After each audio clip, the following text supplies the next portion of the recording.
ওরা গাঁজা খায় না, ওরা সিদ্ধি খায়। যে গতকালকে যে হামলা হয়েছে এটা তো আল্লাহ চাইলে তো এটা বন্ধ করে দিতে পারতো, এটা তো আল্লাহর নির্দেশ ছিল, এমনটাই কি?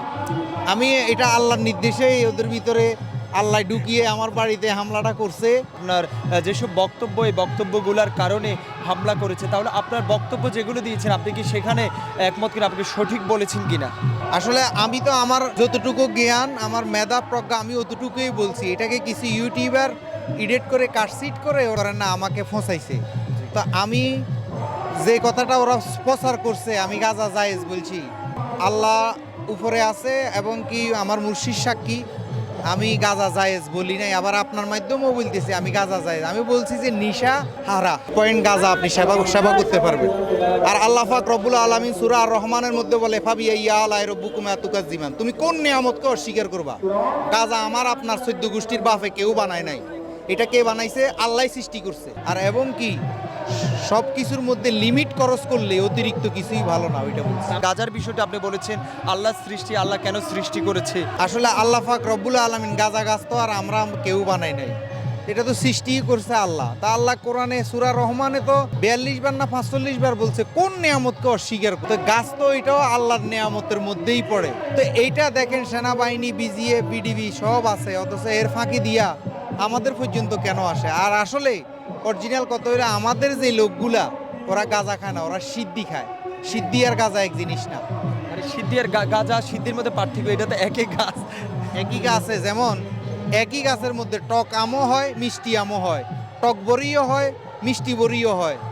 একই গাছ, এটার মধ্যে থেকে যেটা সিদ্ধি এটা আপনারা বুঝবেন না, আমিও বুঝি না। তবে আমি যতটুকু জানি যে ওরা সিদ্ধি খায়, ওরা গাঁজা খায় না। আপনি বলেছেন গাজা, এত সেনাবাহিনী, এত কিছু থাকতে এটা আল্লাহর একটা সৃষ্টি, এটা 100% আল্লাহর সৃষ্টি।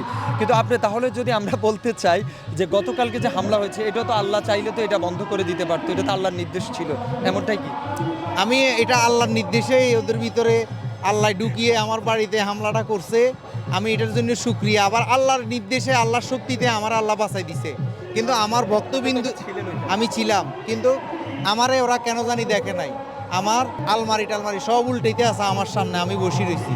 যারা আমার বাড়ি ভাঙচুর করছে আমি তাদের কাছ থেকে শিখতে চাই। আমি এখনো শিখার, আমার দোলনা থেকে মৃত্যু পর্যন্ত শিখতে পারে, আমি ওদের কাছ থেকে শিখতে চাই। ওরা আমার বুঝাইয়া দেখ, শিখাক।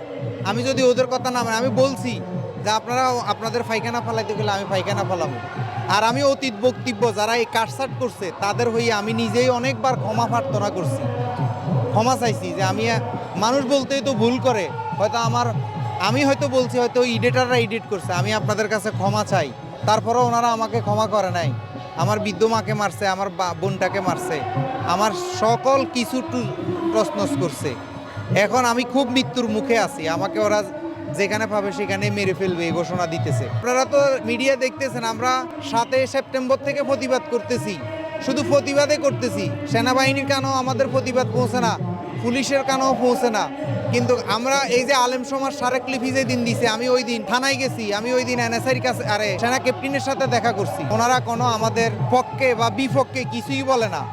আমরা এখন নিরস্ত্র নিরহ হইয়া একমাত্র মহান রব যে আমাদেরকে সৃষ্টি করছে, উনি ছাড়া, উনি যদি ওদের হাতে মৃত্যু রাখে আমাদের মৃত্যু হবে, আর কোনো আমাদের উপায় নেই। নারীর পর্দা নিয়ে উনি কিন্তু পর্দাকে অস্বীকার করেছে, এবং ওই গরু জবাই যেটি যে আল্লাহর নামে কোরবান দেওয়া, সেটাকে আপনি বলেছেন যে কোরবান আল্লাহর নামে কেন দিবে। তো এই বিষয়গুলো আপনি কি বক্তব্য দিবেন?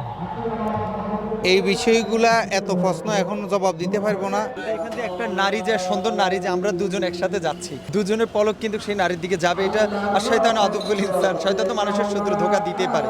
তো এই নারীর দিকে যখন চোখ যাবে তাহলে এটাকে কিভাবে আমরা এটা হেফাজত? শোকরের বিষয়, এটা আনন্দের বিষয়। একটা সুন্দর নারী আমার সামনে দিয়ে যাচ্ছে, তার সৌন্দর্য লাবণ্যতা দেখতে পারছি।